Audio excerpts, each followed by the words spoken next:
Eesti Lasterikaste Perede Liidu podcast Sumin toob kuulajateni lastega perede argisuminad, mured, rõõmud, väljakutsed ja lennukad ideed. Puudutame teemasid läbi lapsevanemate elukaare, teeme peatuseid nii armastusel kui eluraskustel. Räägime perega seiklemisest, kastist väljamõtlemisest ja valikute tegemisest. Mina olen teie saatejuht Karin Rask. Suminani! Tere! Tänases Lasterikaste Perede podcastis Sumin räägime inspiratsioonist, perega koos reisimisest, palgatöö ja eraettevõtluse sobitamisest, aga ka läbipõlemisest, uutest algustest ja julgusest. Külas on 4 lapse vanemad ja 4 ettevõtte asutajad, Kätlin ja Taavi Küttis. Tere! Tere! Tervist! Teie peresse on sündinud 4 last ja 4 ettevõtet. Kas on õige? Jah. Aga niimoodi igapäevaselt praegusel hetkel te vist olete niimoodi tegevad rohkem 2 ettevõttega, on see õige? Kogu pere restoran Pann ja Kook. Just. Ja laste seikluslinnak Luhesaba. Ja selle teise ettevõtte all on veel elamusgolfi keskus. Sellega ka veel. Ühesõnaga tegelikult 3 ettevõttega olete niimoodi igapäevaselt tegevustega 3 seotud. 3 keskusega, et need Luhesaba ja elamusgolf on 1 ettevõtte all. 2 meelelahutuskeskust ja restoran. Just. No ausalt öeldes ma pean küsima kohe esimese asjana, et praeguse koroonakriisi ajal, kus on 2 aastat me oleme elanud sellises päris imelikus maailmas, kuidas teie ettevõtetel, sellistel ettevõtetel, mis on tõenäoliselt kõige rohkem kannatada saanud valdkonnas, kuidas teil läheb? Jah, see nii-öelda hinnang, et enim kannatatud sektoris on absoluutselt õige, et meelelahutus, turism ja toitlustus on need 3 sektorit, mis on kõige rohkem kannatada saanud ja põhimõtteliselt kõigist nendes 3 sektoris me täna ka tegutseme, et Pann ja Kook siis toitlustus, elamusgolf on tegelikult kõige rohkem sõltuv turismist, sest et enne kriisi tegelikult ligi pool külastajatest olid meil turistid ja Luhesaba on siis selline meelelahutus, kus siis käivad lastega pered mõnusalt aega veetmas, et 3 enim kannatada saanud sektorit ja meie oleme kõigest 3 sees, et on tegelikult suur ime, et meil need kohad kõik alles on. See on olnud täiesti, võiks öelda, kohati ebainimlik pingutus ja väike ime, et meil need kohad on säilinud, aga see kriis ei ole kaugeltki läbi, et praegune kriisi lainehari, mis õnneks vist hakkab selja taha jääma praegusel hetkel, on olnud nendest vaata, et veel kõige hullem nüüd. Mulle ka tundub, et esimese laine ajal inimesed võtsid veel nagu kokku ennast, on ju, ja ettevõtted samamoodi, et kõik ju lootsid, et see saab kohe läbi, aga siis tuli 2. laine ja 3. laine ja kaua see kõik kestab, seda me ei tea. Kas teil on käinud peast läbi ka, et paneks mõne ettevõtte kinni? On käinud läbi. Aga praegu veel seda otsust tehtud ei ole? Aga hetkel otsust teinud ei ole. Me üritame veel nagu viimase hetkeni. Aga kuidas see mõjutab teie tegelikult pereelu, sest te olete ju 2 sees nii ettevõtetes, ehk te teate, mis seisud on seal, on ja siis teil on ka kasvatada ka 4 last, et kuidas te peres ka hakkama saate? Kriisi haripunktis oli meil kasvatada 5 last, meil oli vahetusõpilane Mehhikostel. Täitsa lõpp. Et natuke oligi toona halb tunne, et meil tuli vahetusõpilane, kellega siis tegelikult peaks hästi palju koos tegutsema ja koos tegelema ja minu aeg hästi palju läks selle ettevõtete päästmisele, et 24/7 oli vaja võidelda sellest, et ettevõtmised jääks alles ja viimase 10 aasta töö lihtsalt ei libiseks näppude vahelt ära, et me ei ole mingisugune rahvusvahelise keti esindajad, et me oleme kõik ise nullist loonud, nii rahalises mõttes nullist, kui ka kõik need meie kontseptsioonid on meie enda loodud, et 5 lapsega ettevõtete päästmine viimased 2 aastat on väga rasked olnud. Ja kui see laine üldse algas seal eelmine aasta, siis aprillikuus, kuna me olime kinni, minu põhiline töö on klientidega tegelemine, vastamine kõnedele, kirjadele, see ju kadus kõik ära. Ja siis ma mõtlesin, nüüd mul on nii palju vaba aega. Ja siis ma läksin Rimisse tööle, siis ma töötasin aasta ja 3 kuud Rimis vahepeal e-poe komplekteerijana. Väga julged otsused. Tegelikult, kui ma teiega tutvusin nii-öelda, et milline teie elukäik on olnud, siis minu jaoks teie märksõna teie pere kohta ongi see, et te teete julgeid otsuseid. Kust teil sellised kuidas teie sees on selline julgus? ma mõtlen siis tegelikult seda, et alustada üldse ettevõtlust, tulla palgatöölt ära, siis läksite te vahepeal, selleni me veel ka jõuame, aga ma tean, et te vahepeal elasite välismaal tegelikult, siis tulite tagasi, tegite uued ettevõtted, võtsite Mehhikost vahetusõpilase ja siis, kui on kriis, siis sa lähed ka tööle, ühesõnaga, et mingeid selliseid valehäbisid või kartusid teil tegelikult ei ole. Kus see julgus teie sisse tuleb? No ma ei tea, see algus hakkas nagu meie esimese lapsega. See mõttes, et see 4. nii-öelda keskus, millest me ei ole rääkinud, oli Imeline mängumaa, mis oli meie esimene lapsuke. Et meie esimene laps sündis 2002 ja no siis, kui ta oli seal mingi 3, 4, 5, eks ju, siis ma hakkasin ka nagu rohkem temaga ringi käima ja väga polnudki kuskil käia ju tegelikult sellel ajal. Ja aga siis ma avastasingi, et on olemas nagu mängumaad, mingi üksikud, mis ma siin kuskil leidsin. Ja siis hakkas kuskil see mõte nagu kerima, et kuule, et Tallinnas ei ole üldse selliseid kohti, et võiks hakata nagu sellega tegelema ja siis ma Taavile selle mõtte andsin ja sealt see nagu kulu tuli, läks edasi. Aga kas te seda ei kartnud sellel hetkel, et hakata koos tegema midagi? Ma olen nagu kuulnud, et osad inimesed ütlevad, et ei, et niigi me oleme palju koos ja pereelu ja nii, et töötada küll ei tahaks oma abikaasaga näiteks koos või elukaaslasega koos, et siis me oleme liiga palju koos ja tekivad tülid ja sellised kartused, et kas teil käis ka peast läbi sellised mõtted, et kuidas me nüüd koos hakkame tegema või selliseid mõtteid üldse polnud? Ma arvan, et need mõtted on tegelikult minul võib-olla tekkinud alles nüüd, ütleme 10 aastat hiljem, sest siis, kui me selle tegime, siis olime mõlemad juba optimistlikud, et me mõlemad jätkame palgatööl ja siis me teeme veel kõrvalt seda eraettevõtlust ja see siin lõppes meil mõned korrad vist isegi kiirabi käis Taavil järgi, et see asi ikka läks väga, väga hulluks. Ehk et see koormus sellel hetkel, kui te käisite mõlemalt palgatööl, teil oli väike laps ja te tegite oma esimese mängumaa, siis koormus oli päris suur ja see hakkas tervise peale.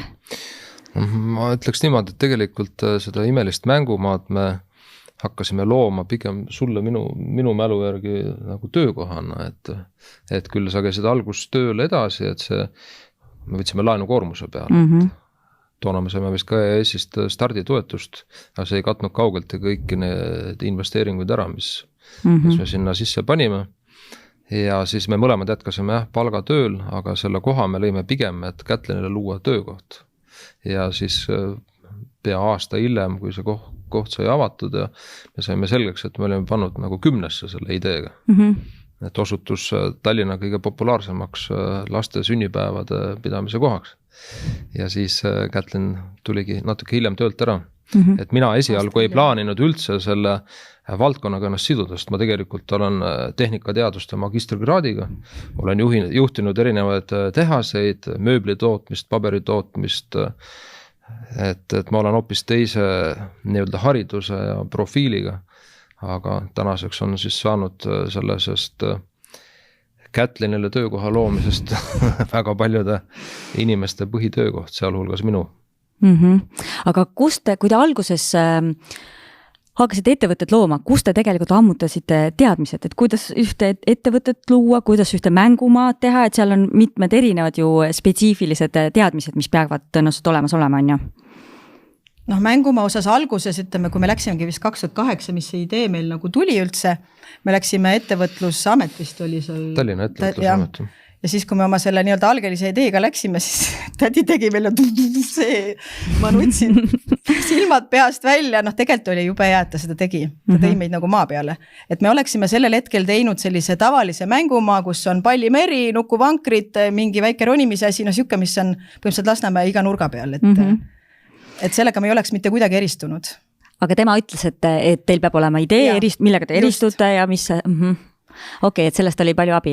Ja siis me sealt hakkasime kuidagi ise seda, ma ei mäleta, mis hetkel see tuli, ma mäletan, me olime voodis pikali ja siis hakkasid kuskilt ideed, me hakkasime, et imeline mängumaa on meil on seal maailma imed. Et see töötab siiamaani, see meie käes enam ei ole.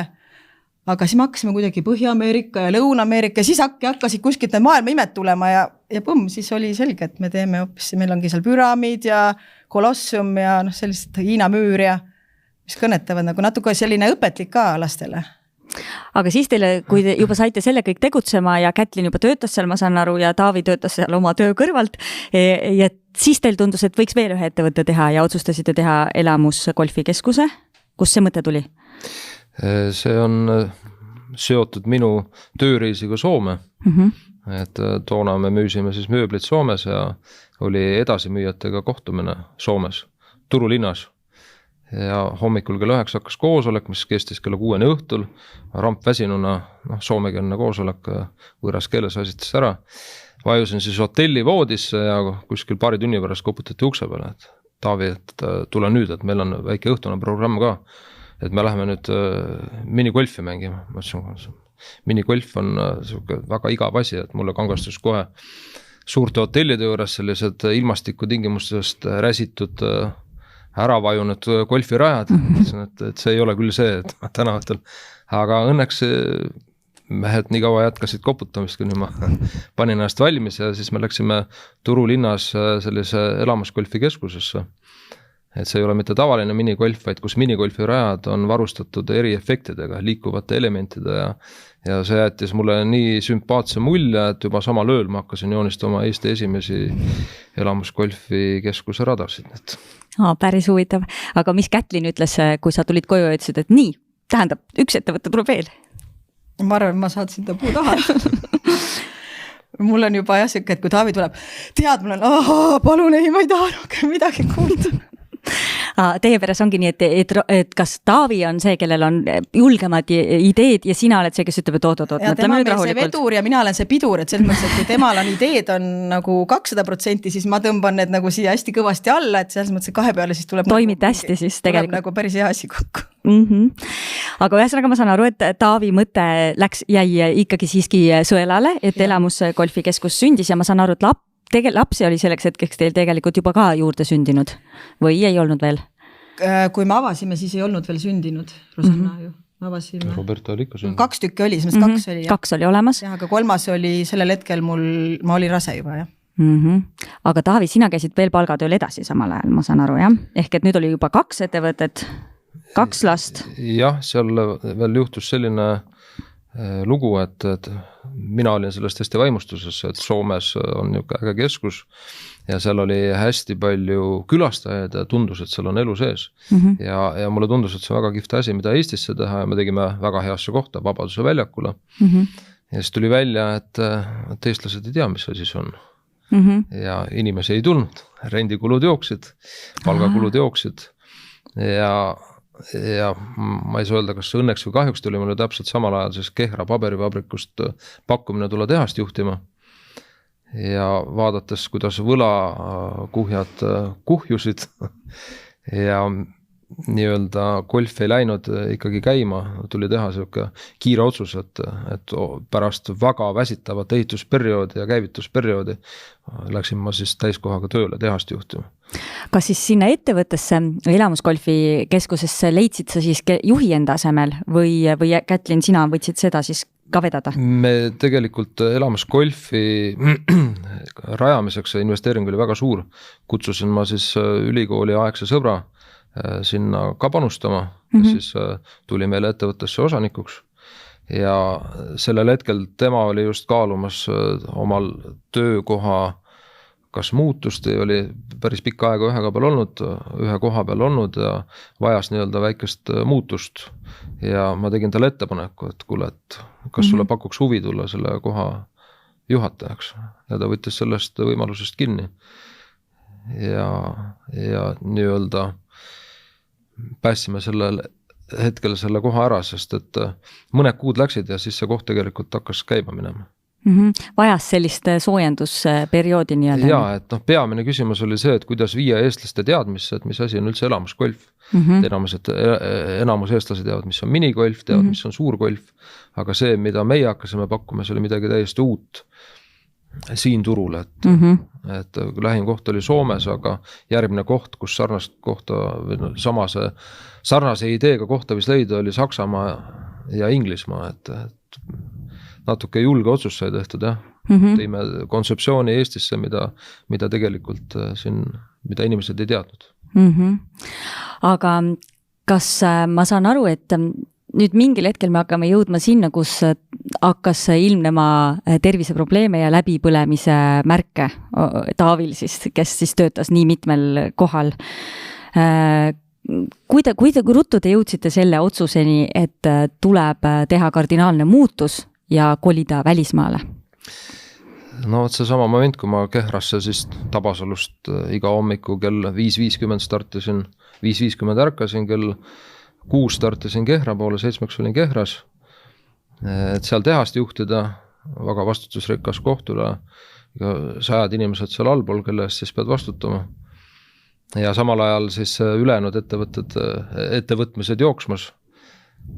Et kui ma siis kevadel hakkasin arstide vahet käima, et midagi on valesti, siis kusagil märtsikuus arstid andsid mulle signaali, et kui nüüd väga kiiresti elumuutust ei tule, et siis see võib fataalselt lõppeda. Ja see signaal sattus samal ajal, kui Hannes Tammjärv hüüdis välja, et me teeme Rocca al Mare kooli Hispaaniasse. Et seal lapsed saaksid tervist parandada. Ja ma siis seostasin seda enda tervisega, et mul on vaja väga kiiret muutust. Ja siis hakkas see protsess nii-öelda peale. Kätlin, mida sina tundsid siis sellel hetkel, kui arstid ütlesid Taavile, et see võib fataalselt lõppeda, kui niimoodi edasi minna? No see oli väga hirmutav. Ma hakkasin praegu mõtlema, tegelikult golfi avades meil oli ju ikkagi 3 last juba ju selleks hetkeks. Me pidasime Rosanna 3. sünnipäeva sellel hetkel seal ju. Ja, oli just, meil oli 3 last selleks hetkeks. 2011 ja 2014 avasime. Et no see oli ikka väga hirmutav, jah. Kas, kui Taavi käis seal Kehras tööl, kas nende ettevõtetega igapäevaselt toimetasid tegelikult sina siis? No golfis oli meil see oma sõber meil nii-öelda osanik, teine osanik, aga mina tegutsesin seal Imelise mängumaaga ja nende klientidega ja raamatupidamist siis aitasin ka teha, et Nii, aga kas siis te panite pead kokku ja mõtlesite, et mida siis teha? Või? Iseenesest meil on tegelikult juba väga ammu olnud see mõte kuskil kuklas, et minna aastaks välismaale. Aga see on hästi palju jäänud selle taha kinni, et mis saab lastest. Et kuhu sa paned nad. Ja siis kuidagi sellel hetkel, ma mäletan, see oli jaanuarikuus siis 2015, kui ajakirjandusest tuli välja, et Tammjärv avab Marbellas eestikeelse kooli. Ja siis meil oli nagu üsna selget see terviseprobleemid ja nüüd see kool seal avatakse, et kas nüüd või mitte kunagi? Väga julge tegelikult, et kas te siis, mis sai nendest ettevõtetest, et ühte jäi siis juhtima sõber tegelikult, nii ma saan aru, aga Imelise mängumaa? Selle me müüsime maha. Ja meil õnnestus ta müüa, meil olid nagu perenaised, kes käisid seal tööl õhtuti ka koristamas, et ühele oma perenaisele, et ja tema toimetab sellega siiamaani, et selles mõttes on nii äge. Nii et praegu te Imelise mängumaaga enam tegelikult seotud ei ole, aga jälgite nii-öelda kaugelt nagu oma lapse käekäiku. Sest me sõidame meie kodutee peale, et me kogu aeg sõidame, jälle on tuled sees, väga tore. Aga olete suhtluses ka selle perenaisega praegu sel hetkel, kas ta aeg-ajalt helistab ja küsib teie käest nõu näiteks või? Oleme ja tal oli seal vahepeal natukene asju ümber tõsta, et siis ta helistaski Taavile, küsis, et kuule, et kuidas seda asja lahti monteerida ja... Aga kuidas te sellele Marbellas olemise aastale tagasi vaatate? See oli väga äge tegelikult. Selles mõttes, et lapsed ütlevad siiamaani, et nad tahaksid tegelikult käia seal koolis, aga samas elada Eestis, et dilemma, et... Sest sõbrad on Eestis või? Sõbrad on Eestis, jah. Sõbrad on Eestis, jah. Ja sugulased, aga see kool oli sellist ise oli nii äge, nii teistmoodi täiesti raamist välja. Et kui defineerida unistuste kooli, siis Hannes Tammjärv tegi Rocca al Mare Hispaania koolist unistuste kooli. No see kõlab täiesti suurepäraselt. Ja väga kurb oli, kui me nüüd siin mõned nädalad tagasi Hispaaniast tulime, seal samas koolimaja ukse peal näha silti, et see koht on müügis. Aga kas seda kooli enam ei ole? Kooli enam ei ole kahjuks. Koroona lihtsalt on oma töö teinud, see oli väga-väga populaarne. Aga suht mõttetu on ju sõita Hispaanias ja siis sa istud kodus distantsõppel, et... Et koroona hävitas sellise unistuste kooli, võiks täna öelda, et ma väga loodan, et Hannesel on rammu ja tema nii-öelda kolleegidel kunagi see sama idee uuesti taaselustada ja see ellu viia, sest et mitte sellepärast, et see kool asus Hispaanias, et see kooli kontseptsioon oli unistuste kool. Ma ei ole nii rõõmsaid lapsi kunagi koolis näinud. Lapsed nõuavad hommikul kooli minekut. Mis klassis teie lapsed olid, kui nad käisid seal mitmendates? Robin läks 6. Roberta vist teise.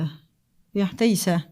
ja Rosanna oli sel hetkel 3, tema läks nii-öelda eelkooli sinna, niimoodi poole päeva kaupa käis. Siis eelkooli lastel oli nii-öelda eraldi õpetaja, kes siis nendega päev läbi seal toimetas ja tegeles. Aga mida teie ise tegite seal? Minul oli meil oli selleks hetkeks 5-kuune beebi, siis mina olingi põhimõtteliselt kodune ema. Taavi jäi tegelikult siis nii-öelda see Kehra paberivabrikust jäigi nagu isapuhkusele. Ja siis võtsimegi lihtsalt aja maha, sa vist oma tervise said korda alles reaalselt kuskil aasta lõpuks, detsembriks. Ja ma mäletan, jõulude ajal veel tulid Kätlini vanemad külla ja mul selline tunne, kui sa oled elektrijaamas ja tõmmatakse sellisest jõulülitist 90% jõudlusest maha, et ma sisuliselt, meil oli külalised, ma vedelesin voodis ja mul ei olnud energiat isegi, et voodis püsti tõusta, et päris raske aeg oli, aga ma arvan jah, et see hakkas taastuma kusagil aasta lõpus, uue aasta alguses. Et jõulud olid veel päris raske ja pärast seda hakkas ülesmäge minema. Hakkas tulema jälle siis energia ja hakkasid ideed tulema, nagu ma saan aru. Mul ei tohi energiat anda. Ja Kätlin mõtlebki, et las lamab seal voodis, siis on natuke aega rahulik. Väga, väga tore. Ja kas siis tegelikult selle lohesaba mõte juba tekkis olles Hispaanias? Et mul aasta alguses tekkisid energiahoog, hakka selle peal käima. Ma hakkasin juba kinnisvara hindu nii-öelda, lihtsalt huvi pärast vaatama, kuidas... Et mida sa muud ikka teed? Jah, vaatad. Vahepeal hindu. Mis on see nagu üüripinnad ja palju see hind võiks olla. Ja siis me Hispaanias seal ikkagi omavahel ka arutasime, et milline võiks olla see koht, kuhu siis tegelikult lastega tahaks minna. Tallinna peale mõeldes neid kohti, kuhu kogu perega minna väga palju ei olnud. Ja vaikselt mingid ideed tekkisid ja siis kuni ma ühel märtsi hommikul vaatasin kinnisvara kuulutust, mis tundus väga sümpaatne. Paar päeva suhtlesin ja mõned päevad hiljem lendasin juba Tallinna poole, üüripinda vaatama, eel kokkulepet sõlmi. Aga kas sellist mõtet ei olnud, et jääkski Hispaaniasse? Et ei tule tagasi? Ei olnud. Et meie käest on tegelikult palju küsitud, et seal olid, miks te tagasi tulite. Aga me oleme ikkagi pigem sellised pereinimesed, et meil on pered ja vanemad on kõik Eestis siin, et ma ei kujutaks küll, et me päriselt siin ära koliks. Kõige parem koht maailmas elamiseks on Eesti. Me võime seda kinnitada, me oleme päris palju reisinud maailmas. Elanud mujal, hästi palju maailmas ringi käinud ja paremat kohta täna elamiseks, kui Eesti tõepoolest ei ole nüüd. Väga ilusti öeldud. Ja poeg on meil ju praegu Uruguais vahetusõpilasena, mis ta nüüd on olnud 2-3 kuud. Ta ütles, et siin on äge, aga Eesti on nii mõnus koht, kus elada. Kas ta oskab tuua ka mingeid näiteid või et mis näiteks Uruguais, see on nii teistmoodi, et mis seal, ütleme võib-olla need esimesed asjad olid, mis tema arust olid täitsa imelikud? Turvalisus on kindlasti. Seal ikkagi seda vabadust ei ole nii palju Lõuna-Ameerikas, kui on meil, et lähed ükskõik kuhu. Et seal ikkagi vanematega, kui me oleme ka suhelnud, et kui ta läheb kuskil, ta peab alati ütlema, öösel ta ei tohi üldse üksi kuskil kõndida, et alati sõidame tal järgi.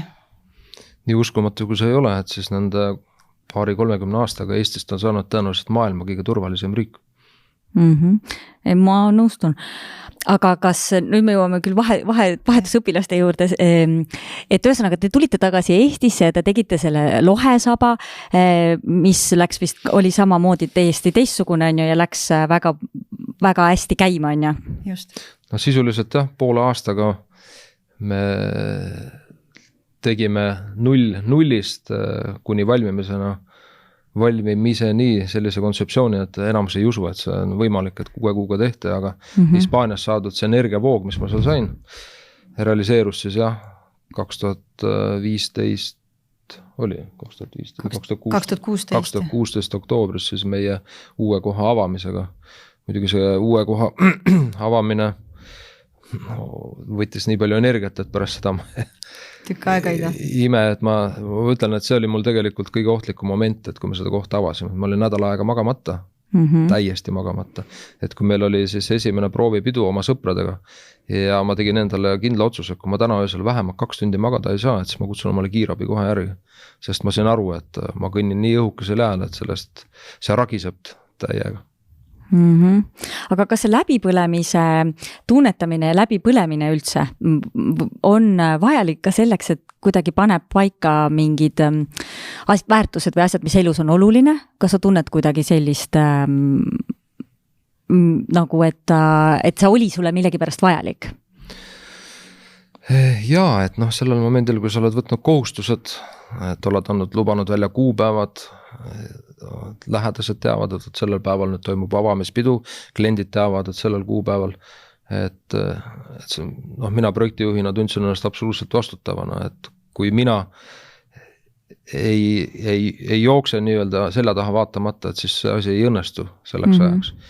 Aga samas oleks võinud võtta ka nädal-2 edasi lükata, oleks midagi juhtunud. Palju hullem oleks, kui sinuga oleks midagi juhtunud. Kui oleks juhtunud see, mis oli väga lähedal sellele juhtumisele. Aga mis sa sellest õppisid, et edaspidi selles mõttes, et ta on ikkagi rohkem delegeerinud ära, et võtab vähem enda peale asju. See on ka tegelikult päris nõuab jälle julgust ja tugevust, et delegeerida ära, et see on okei, kui teised teevad ja nad teevad võib-olla teisiti, kui sina arvasid, aga et see on okei, on ju? Kas see on kuidagi keeruline või? Ma olen olnud elus ameti poolest just kõige rohkem juht. Et kui sa oled tegelikult suures ettevõttes juht ja sul on terve struktuur taga, et väga, ei saa öelda, väga lihtne on olla juht, aga oluliselt lihtsam on olla juht kui väike ettevõttes, mida sa üritad kasvatada. Et kui ma arvan, et kõik, kes on ettevõtte kunagi käivitanud ja proovinud kasvada mikroettevõttest, kas või väikeettevõttest, rääkimata suurest ettevõttest, siis nad teavad, kui raske see on. See kasvufaas on tohutult raske, et sa pead tegelikult ju alates koristamisest kuni raamatupidamise ja juhtimisfunktsioonidena kõike välja tegema. Et olla ühes ettevõttes palgatööline juhina on palju lihtsam kui olla väike ettevõtja. Ma võin omast kogemusest kinnitada. Aga kas te soovitaksite teistele inimestele, põhimõtteliselt, mis see teile andnud on, et teil on ettevõtted, et te olete ise ettevõtjad? Kui te nüüd mõtlete, siis kas te valiksite selle sama tee või te mõtleksite, et kuulge, sõbrad, lihtsam on minge kuhugi tööle ja... Mina olen see, kes on viimastel aastatel hakanud hästi palju kaaluma, et mulle tõenäoliselt sobiks palgatöö rohkem, et ma lähen hommikul ja tulen õhtul. Aga samas see vabadus, mida annab nagu eraettevõtlus, et palgatööl käies sa tead, et sul ainult need 4 nädalat aastas, mis sa saad puhata ja siis need mõned lapsepäevad, eks ju. Siis praegu on, kui me tahame ikkagi kuskile reisile minna, siis me lihtsalt läheme. Kui meil on vaja täna siia tulla, siis me lihtsalt tuleme. Ma ei pea kellegi käest luba küsima selle jaoks. Kuigi meie siia täna tulek sattus ka väikse löögi alla. Jah. Sest et kolmapäeva hommikuti me avame Lohesaba kell 10 hommikul, et mina saaksin 10:30 teha sellist mudilasringi emmedele, aga keda kell 10 ei olnud töötajatena. Nii, ja mis siis sai? Siis me helistasime talle, ta ei vastanud, siis me kirjutasime talle, ta ei vastanud, siis ma sain kiiresti, organiseerisin ühe endise töötaja, kes oli nõus tulema, aga õnneks jõudis siis sisse maganud töötaja vahepeal üles ärgata. Ja siis ta tuli ise tööle, aga mina läksin oma mudilasringi tegema nii, et ma panin leti peale sildi, et astuge edasi, pärast arveldame. Aha, no jah, et eks selliseid asju vist juhtub päris palju. Kusjuures õnneks on see nüüd 5 aastat, mis on Lohesaba olnud esimest korda, kui reaalselt töötaja niimoodi ei tule nagu kohale. Just täna. Ja just täna, nagu ikka. Aga vaat see vahetusõpilase asi puudutab mind ka, nüüd me hüppame küll täitsa teise teemasse, aga et kas teile tundus, et veel vähe võitu on, et võtaks ühe õpilase endale vahetuse Mehhikost, ma saan aru, jah? Et lihtsalt selline mõte, et käiski peast läbi, jah? See on olnud selline minu pikaajaline unistus, tõenäoliselt on see minu täitumatu unistus, et ma võib-olla noorena oleksin tahtnud ise minna, ei olnud võimalik rahaliselt. Ja siis ma oma suuremale lapsele nagu Robinile olen rääkinud aastaid, et nii äge oleks mine ja siis ta saatis mind puu taha selle mõttega. Ja siis ta aga nagu ta lõpuks ta jõudis ise sinna, nii et ta ikkagi ei läheks, eks ju, ja no siis tuli see koroona. Ta pidi ju eelmine aasta minema Tšiili ja siis ta ei saanud sinna minna. Ja siis ta ütles, et kuulge, et aga võtame siis ise endale vahetusõpilased, mis te arvate? Sest ta oli enne sellele ka täiesti vastu olnud, et me võtaks endale koju. Kas see on niimoodi osa sellest paketist ka, et natuke, et kui sa ise tahad minna, et siis sa pead kellegi võtma või ei ole? Ei, need ei ole üldse seotud. Ei ole üldse seotud? Ei ole üldse seotud, jah. Ja siis me mõtlesimegi, et nojah, mis siis ikka? Ja siis vaatasimegi, meie nagu no mõte oli, et me tahaks midagi erilist, midagi teistmoodi, et ei taha päris siit kõrvalt Lätist või Saksamaalt, et siis vaatasime, et eks Mehhiko tüdruk on seal vaba. No, suur väljakutse oli muidugi see, et ta on siiamaani, eks, et on taimetoitlane. Ahah, et toidud temale pidi siis eraldi tegema või siis kogu pere hakkas ka aastaks taimetoitlaseks? Pigem ta ikkagi, sest ta ema nagu rahustas mind ka maha, et ei, ta tegelikult sööb tavalist toitu, lihtsalt ta ei söö liha siis. Ehk põhimõtteliselt teed oma pere toidu, lihtsalt ta ei võta liha sinna kõrvale. Jah, aga aeg-ajalt ta tegi endale mingisuguseid asju sinna juurde. Kemüüsesid, jah. Aga kuidas te seda kogemust hindate tegelikult nüüd tagantjärele, et kas see oli väga äge, et te sellise sammu astusite ja tema enda juurde võtsite? Ma saan aru, me juba põgusalt alguses rääkisime, et lihtsalt ta sattus väga raskele aastale, on ju. Aga või? Meil on üks laps juures. Ma võiks niimoodi öelda, ma arvan, see defineerib kogu seda situatsioon, et meil on üks laps juures maailmas. Oli väga äge kogemus. Ja ma arvan, et tema suur õnn oli see, et ta just nagu meie perre sattus, sest meil on suur pere. Kui kool oli kinni, siis tal olid 2 suuremat õde-venda võtta ja nagu suurema tütre Robertaga, nad on parimad sõbrad siiamaani, nad suhtlevad igapäevaselt. Et ma arvan, see andis talle palju, et võib-olla kui ta oleks üksi olnud, ütleme väikeste lastega seal kodus, et siis ta oleks võib-olla tõmbunud oma tuppa sinna rohkem ja No meile sattus ka muidugi väga kihvt tüdruk, nii et me siin olemegi nalja teinud, et Kätlin on oluliselt rohkem mehhiklase temperamendiga kui meie Mehhiko tüdruk, tema on rohkem eestlase temperamendiga. Oli siuke tasane ja vaikne, jah? Talle meeldis meestega saunas käia, leili visata ja siis hange hüpata ja rahulik ja mõnus, väga äge tüdruk. No väga tore. Aga kas te tema perega ka siis tegelikult sõbrunesite ja kui kunagi see igasugune kriis läbi saab, siis reisite võib-olla sinna külla neile? Jaa, plaan on kindlasti minna sinna kunagi külla.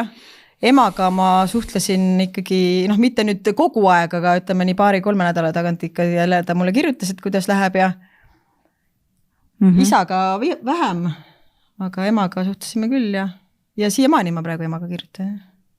Aga kas tüdruku endaga olete ka siiamaani suhtluses nüüd, kuigi ta on teie juurest juba ära läinud, on ju, siis ikkagi suhtlete, et Robertaga ta suhtleb igapäevaselt? Robertaga suhtleb igapäevaselt, Robiniga ta suhtleb ka kõige vanema lapsega, et meiega nagu vähem, aga aeg-ajalt me teeme sellise perekõnesid siis, et siis me saame koos rääkida. Möödunud pühapäev, kui isadepäev, siis Anke tegi omale Skype'i spetsiaalselt sellepärast, et mulle Skype'is mul Facebooki ei ole ja Messenger. Et siis kirjutada, et head ilusat isadepäeva maailma parimale vahetusisale. Nii tore. Aga mida ta võib-olla teile õpetas või kas te oskaksite midagi sellist ka kohe välja tuua?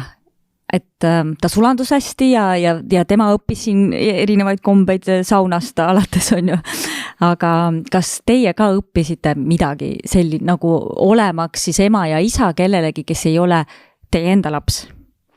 Ikkagi aasta aega on päris pikk aeg, et näeb tõenäoliselt erinevaid palesid ka inimesest või et inimene juba on nagu päris, on ju.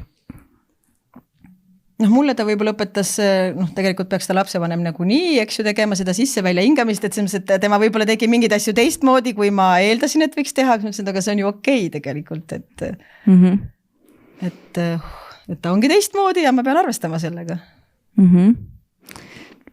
Taavi, oskad ka midagi öelda? Õpetas seda, et kui sul esimene laps sünnib, siis sa mõtled, et kuidas see järgmine laps siia südamesse mahub ju tegelikult, ja kui see teine sünnib, sa saad aru, et pole küsimust, tuleb 3., 4., aga kui tuleb vahetusõpilane välismaalt, et kuidas tema siis oma koha sellest südamest leiab, võõras inimene, peaaegu täiskasvanud, leiab. Ja päris kohe suure osa leiab sealt südamest, et mina käin küll iga päev ringi, nii et Anke mul siin oma südames hoppis kogu aeg, et mõtlen ikka, kuidas tal läheb ja soovin talle parimat. Väga tore. Aga kuidas teie pojal nüüd läheb seal? Kuidas tema urukais hakkama on saanud siiamaani? 3 kuud. Ta pidigi Tšiili minema ja siis ta augustis sõitis ja ta sai alles 5. augustil teada, et ikkagi Tšiili ei lähe ja siis läks nüüd Uruguaysse hoopis, aga tal läheb seal super hästi. Et algul, kuna ta nii viimasel hetkel läks, siis ta läks nii-öelda ajutisse perre, kus ta 2 nädala asemel oli kokku 6 aega. Ja nüüd ta siis on nii-öelda oma päris peres, kus on 35-aastased ema isa, lapsi ei ole. Lapsi ei olegi? Ja, aga Robinile tundub, et see sobib, sest ta teeb oma neid videosid, videoblogi, et tal ongi nagu aega endaga tegeleda ja seda sotsiaalset suhtlust lastega nii-öelda saab koolis. Et. Aga kuidas on temal olnud sinna kooli sisseelamine?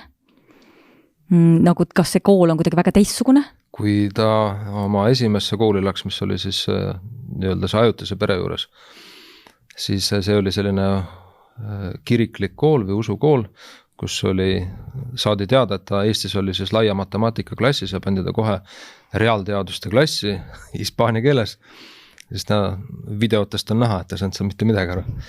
Ja noh, eks ta andis ennast parima, aga nüüd, kui ta on oma nii-öelda selle põhilise pere juures ja sai sinna siis nii-öelda kohalikku kooli, mis on siis täiesti tavaline kohalik kool ja erialaks on siis artistiko, ehk siis selline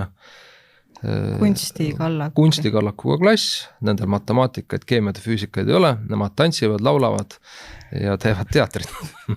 Ja ta on seal ääretult õnnelik, sest ta on ju meil nii-öelda juba aastaid YouTube'i kanalit teinud, saladuskatte all, Robin ei luba küll öelda, ta on Eesti üks edukamaid YouTuberid.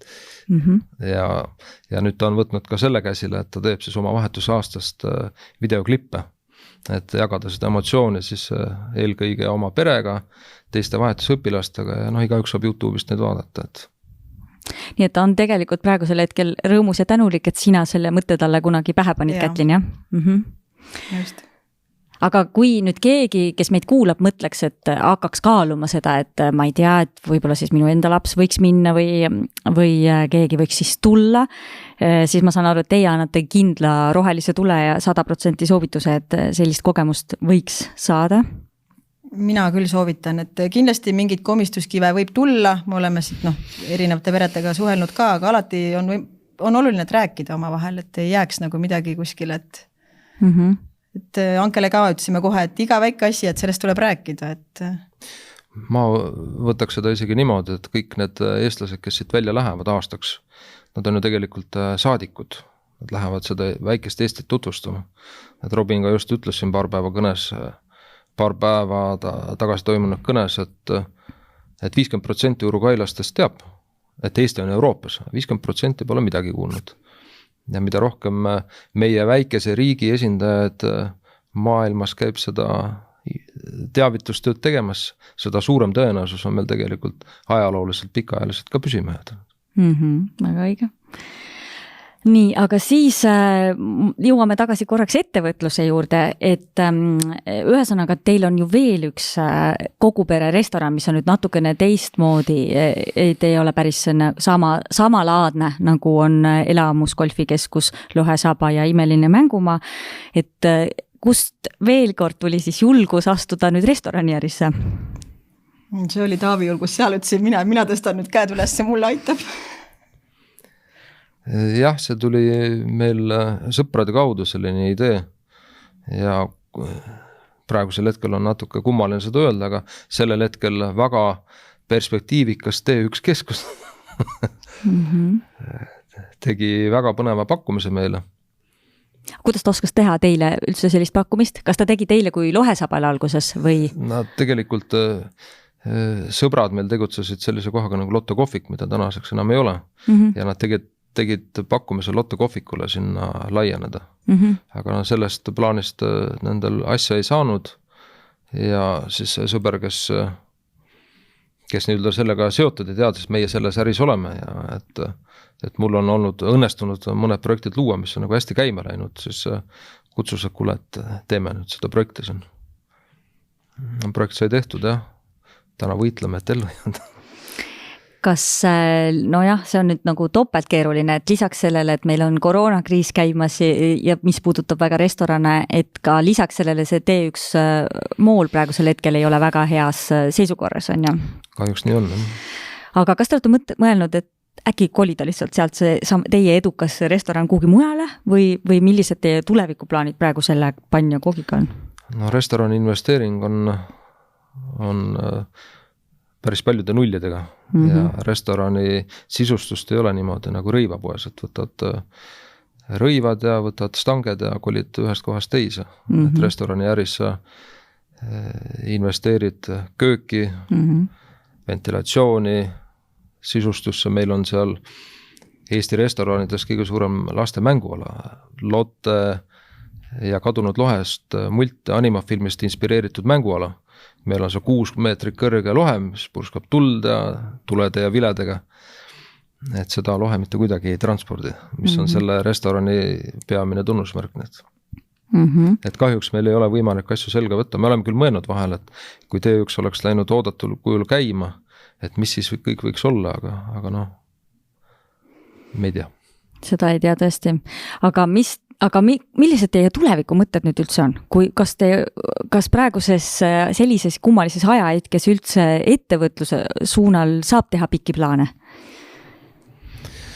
Noh, ma peaks ütlema, et selles kriisis valitsus on toetanud ettevõtteid, et tänu sellele me ka tegelikult üldse elus oleme, et valitsus mingil hetkel tuli appi, aga näiteks siin praeguses 3.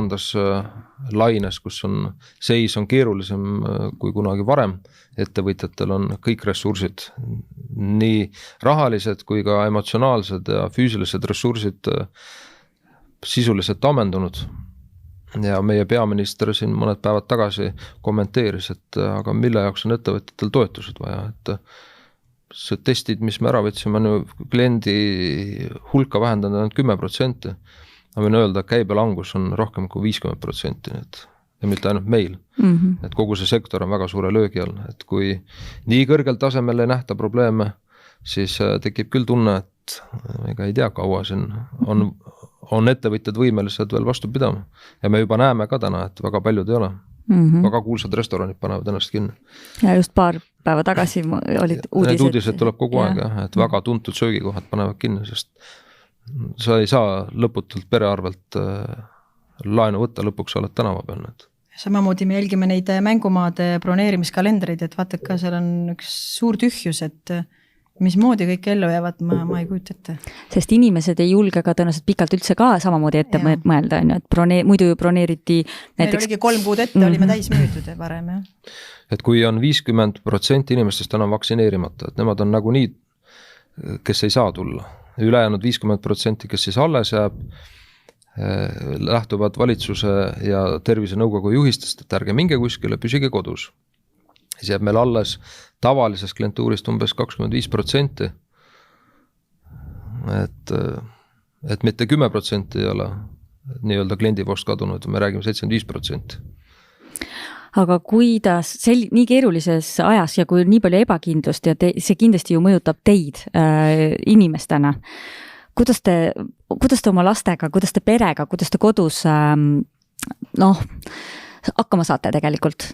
Või kas lapsed kas te tunnete, et lapsed on ka mõjutatud tegelikult sellest? Mingil hetkel vist isegi see kõige väiksem muutus meil hästi rabedaks, eks ju. Oli küll. Me mõtlesimegi, et see võib olla sellest, et ta võib-olla tunnetab mingid meie tundeid, aga nüüd on see nagu korda saanud. Aga üldiselt nemad vist kõige rohkem, kes meile kaasa elab, on tõenäoliselt meie poeg, et tema nagu jagab seda asja, et No ettevõtluse koha pealt, aga koduõppel olemine, et kui see koduõppe tuli, siis meie vanustelt teine tütar siis käis 2. klassis või 3. Kolmandas, jah. Ja tema on meil hästi sellise, tema on ehe mehiklanna, selline temperament on ikka selline, et lööb jalaga vastu maad ja on vaja, siis teeb kõva häält ja ehk siis samal aegselt, kui istusime kõrvuti arvutite taga, et ma üritasin siin ettevõtteid pankrotist päästa ja samal ajal pidin tegema lapsega koduõpet, sest et alguses õpetajad ei saanud aru, mis nad peavad tegema. Mul on tunne, et siiamaani päris kõik ei saa aru, mis nad peavad tegema. See on õpetajatele raske, see on lastele veel raskem ja lapsevanemad, kes seal siis kõrval peavad püsima, ääretult keeruline.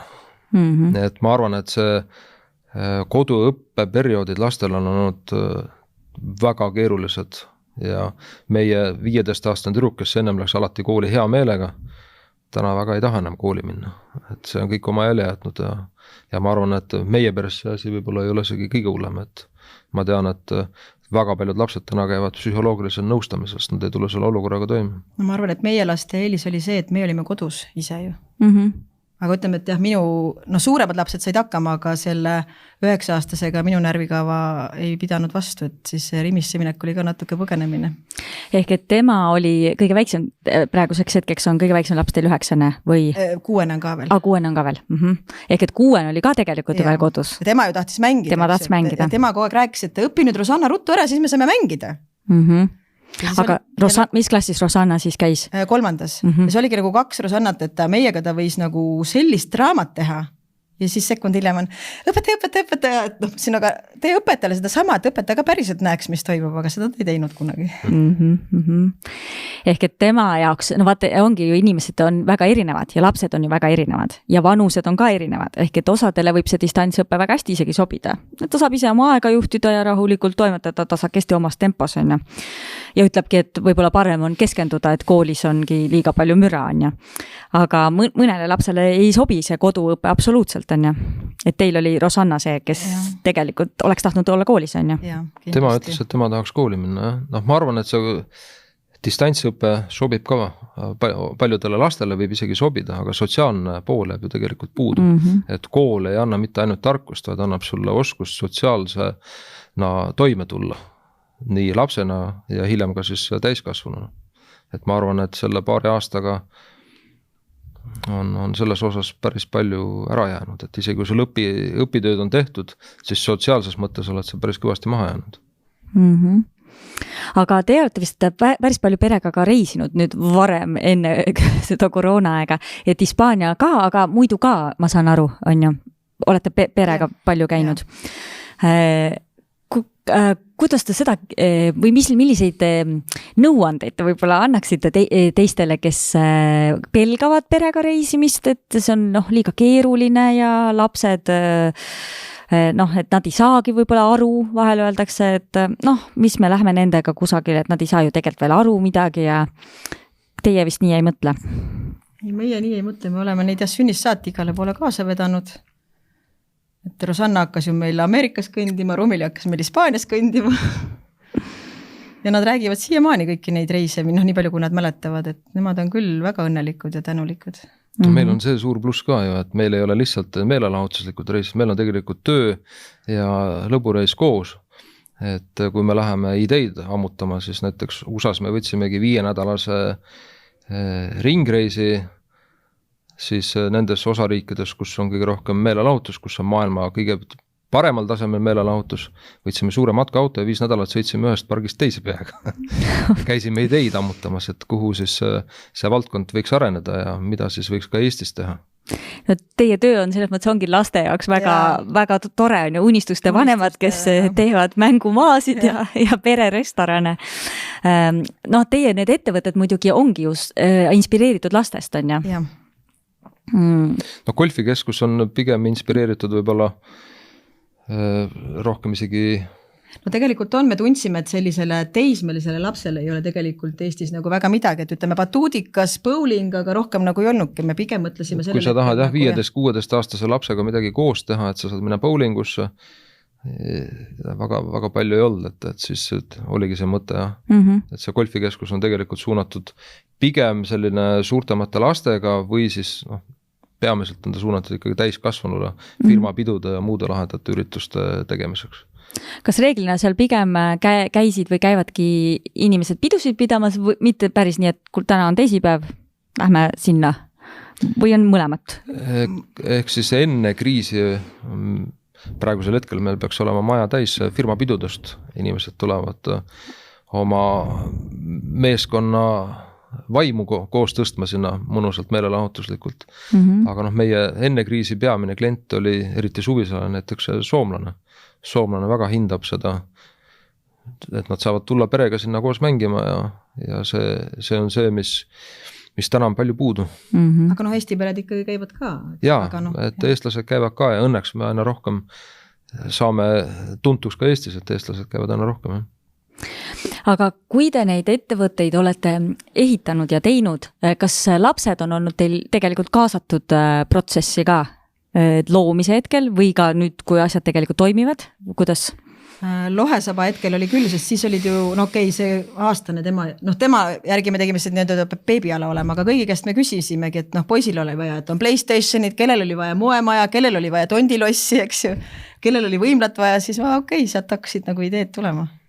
Jah, lastest on hästi palju inspiratsiooni saadud, kõikide nende kohtade tegelikult tegemisel on olnud lapsed suuremal või vähemal määral inspiratsiooni allikaks. Ja nad on ju ka käinud ju natuke värvinud või mis nad on saanud seal väikseid töö, kui me oleme ehitanud alles ja midagi nad on käinud tegemas ka, et natuke taskuraha teenida. Me ise olemegi selline katsetusmeeskond, et kui me läheme oma perega, kus on siis 6 liiget, osad on suured lapsed, osad on väiksed, ja kui sa kuhugi lähed, siis sa näed, et kas see toimib või ei toimi. Et me selle järgi oleme oma asju sättinud, et oleks selline multifunktsionaalne lahendus, sobiks perele, kus on palju liikmeid ja on erinevas vanusest. Aga kas Kätlin, kui sa mõtled Taavi peale, et kas pärast seda, kui te olete hakanud koos tööd tegema, et kas sa oled näinud temast mingeid selliseid külgi, mida sa muidu poleks näinud? Või kirjelda Taavit kui nii-öelda ettevõtjat või juhti? No ta on hästi pühendunud. Nii pühendunud, et me töötame kõrvuti ja siis ta kunagi ei kuule, mida ma räägin, sest nüüd ma olen aru saanud, et jah, ta on nii pühendunud, ma ei tohi talle nagu sisse sõita, sest et mina olen selline, ta on kõigest, mis ma kuule, ma nägin seda uudist, Taavi, ja siis ma olen jälle tiget, ei kuule mind üldse, aga nüüd ma olen nagu õppinud ennast, ma panen kas või kirja ja siis ma pärast räägin talle korraga kõik oma jutud ära. Et ta on nagu hästi kohusetundlik ja superjuht, et ta, kuidas ta oskab nagu inimestega käituda ja neid juhtida, see on nagu imeline. Aga sama küsimus tegelikult Taavile Kätlini kohta ka, et pärast seda, kui te hakkasite koos tööd tegema, et mis sa võib-olla Kätlinis uute oled avastanud? Ma arvan, et miks ma Kätlini ideed selline koht luua toetasin toona, kui ta selle jutuga tuli, et selline koht oleks vaja teha. Et Kätlinist paremat klienditeenindajat on raske ette kujutada. Et kui sa tahad saada tipptasemel teenindust, siis otsi Kätlin. Ta on nagu super hea teenindaja. Mitte ma ei mõtle selles mõttes, et ta kuskil kassas, vaid igas mõttes. Et inimestega just. Inimestega suheldes, et kui on vaja mingit teenust saada, meil on erinevad teenused, et siis tema inimesena on ääretult empaatiline ja hästi võimekas teenindaja, et ilma lahenduseta see kindlasti ei jää. Et see on saanud aina rohkem kinnitust, et mu sisetunne toona oli õige. Aga kui nüüd on kuskil mõned näiteks pered, kellel on ka mitu last juba ja nad kõhklevad ja kahklevad, et kas nad julgevad astuda sellist sammu, sest see ju nõuab väga suurt julgust, et tulla palgatöölt ära ja hakata tegema oma asja. Mida te soovitaksite neile? On mingeid selliseid? No mina iseenesest päris kohe võib-olla ei soovitaks palgatöölt ära, et ikkagi uksi nagu veel kinni ei paneks nagu selja taga. Et mingi aeg, et kui hakkab juba natuke toimima paremini, et siis palgatöölt ära tulla, aga nagu vabaduse mõttes ma küll soovitan nagu siis, et see samm teha. Et laste jaoks praegu ma vaatangi nagu sõbrannasid, kes ongi esmaspäevast reedeni 8-5 tööl ja siis, kui ma kutsun ta reedehtul küllast, ma olen nii väsinud, ma üldse ei jaksa. Ma ei saa nagu aru, millest sa räägid. Teisalt sina oled laupäev, pühapäev hommikust õhtuni tööl. Kui töötaja jääb haigeks, siis on mingi üritus on planeeritud meil ja ma ei saa tulla sinna sellepärast, et seal on omad plussid ja miinused. Aga ma arvan, et selline soovitus võiks olla järgi oma kõhutunnet. Et mina olen küll praegu seda meelt, et ma tahaksin teha seda, mis pakub eneseteostust. Et me oleme siin juba 40+, et paljud ütlevad parim iga, et kui sa ikkagi tunned, et sul on sisemine tunne ja tung midagi ära teha, siis seda tuleb teha. Muidugi põhjalikult tuleb riske kaaluda, aga kui sa liiga põhjalikult hakkad kaaluma, siis jäävad need asjad tegemata. Et ikkagi julge hundi rind on rasvane, on ju? Et sa võid ju mõelda, et ma teen ja mis siis, aga kui see nii kaua, kui sa mõtled, ega see midagi ei juhtugi.